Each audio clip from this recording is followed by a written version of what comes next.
we just talked about in today's show, it's disturbing that this is even possible with a presidential candidate.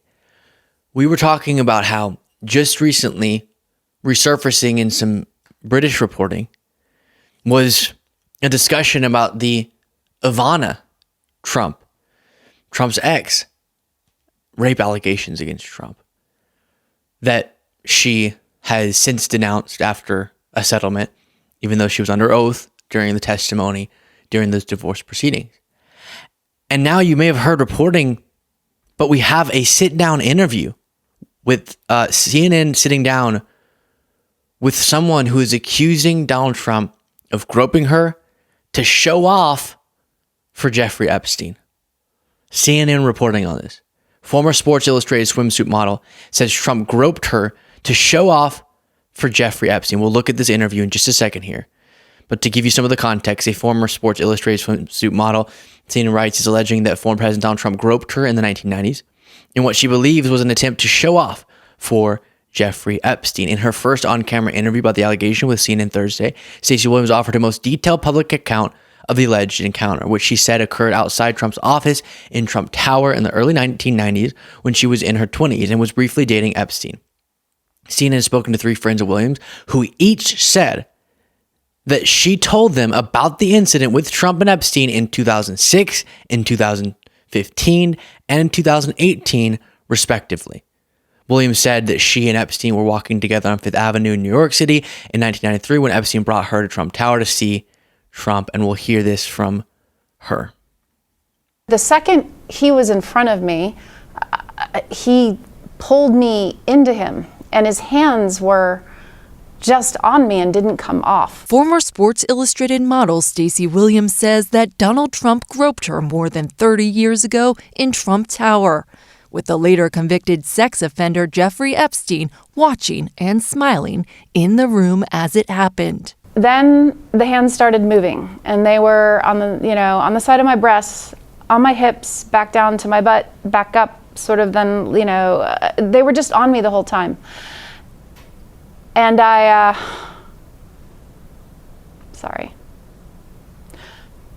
froze.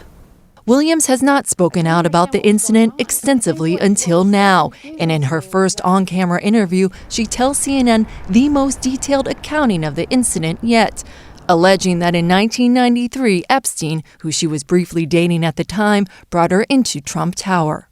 This context made no sense because the hands were on me, and then he and Jeffrey just kept talking and looking at each other and smiling. After leaving Trump Tower, Williams said that Epstein berated her for allowing Trump to touch her. I just had this really sickening feeling that it was coordinated, that somehow the whole thing was...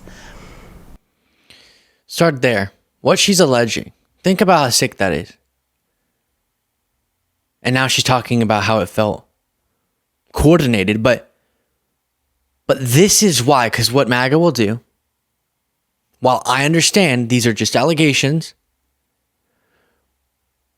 him being liable for sexually abusing someone, as the judge clarified to be rape, that's not just allegations now, that's been litigated in a court of law. And so they'll say, well, why didn't you come out earlier if it actually happened? But here, a part of the moment, immediately after the shame on her, the guilt that she's supposed to feel, is being induced by Epstein.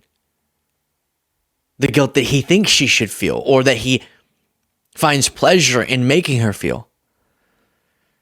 Berated her for allowing Trump to touch her. I just had this really sickening feeling that it was coordinated, that somehow the whole thing was...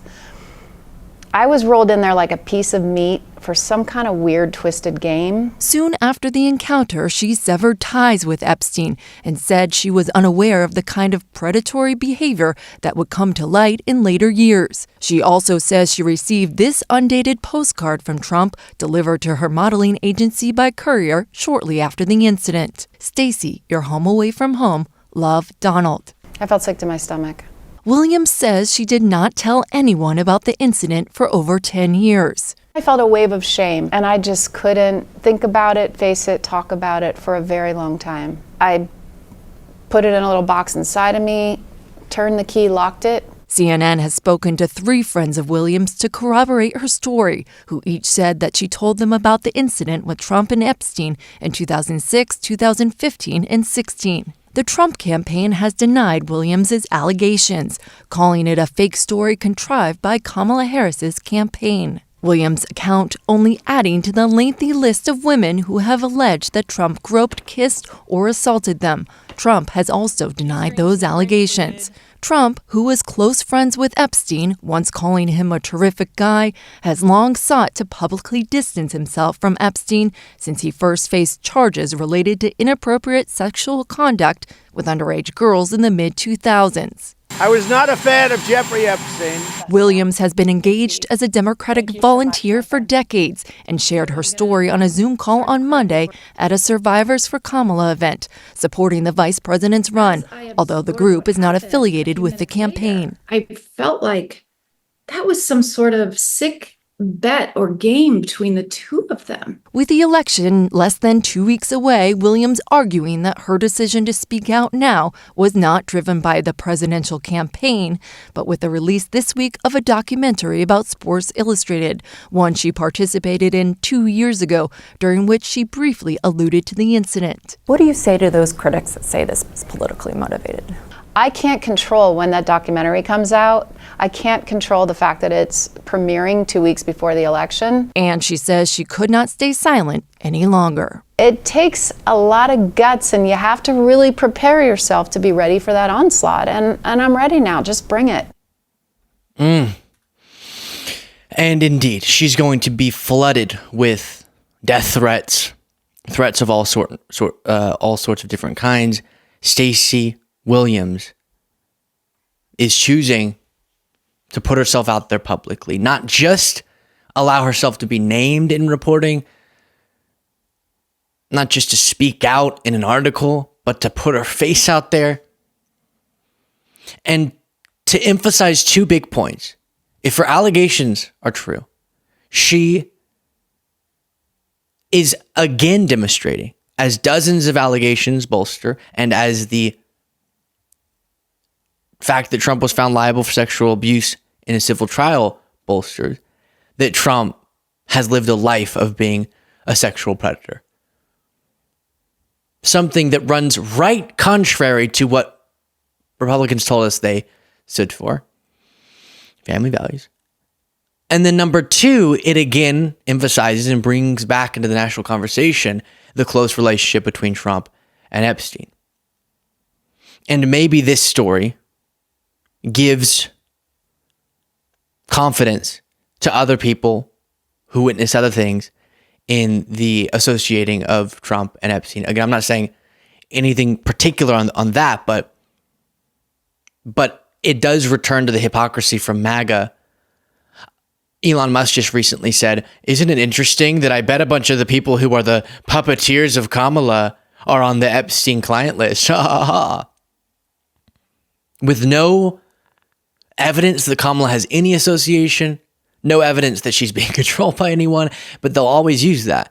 Epstein to them represents justification for any human trafficking claim against Democrats, right?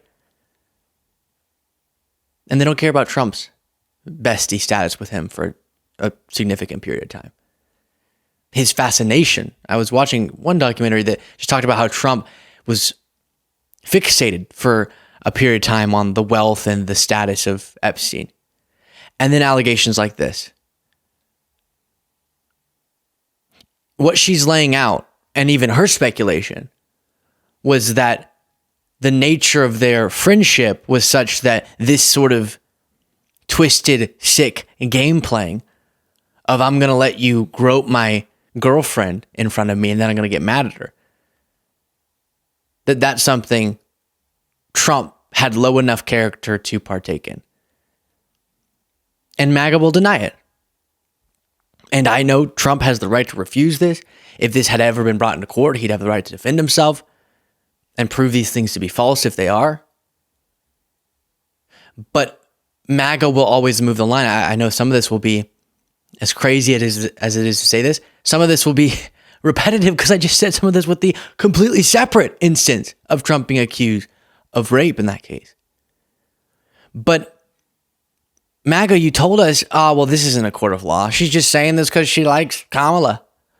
Even though the timeline does check out of this documentary and how she'd alluded to it. So because of when they chose to premiere it, now it makes sense for her to, if I was going to be in this documentary, at least in part, I'm going to come out and say the full thing. But, it's all politically motivated. So are the dozens of other people. So is E. Jean Carroll. So is his ex-wife until she got the settlement. But then it happens in a court of law in the E. Jean Carroll case, and you don't care. He's found liable for it. Now he's paying tens of millions of dollars for the rape liability and the defamation, and you haven't changed your view. So what would it take? I don't think it would. I don't know if some of you would ever change your mind because you really believe the whole system, including Stacey Williams, who is a part of the deep state, the whole system can be rigged against Trump. Thousands of people could be working to frame him. And that makes more sense in your brain than he just did the stuff. Let me know your thoughts in the comments.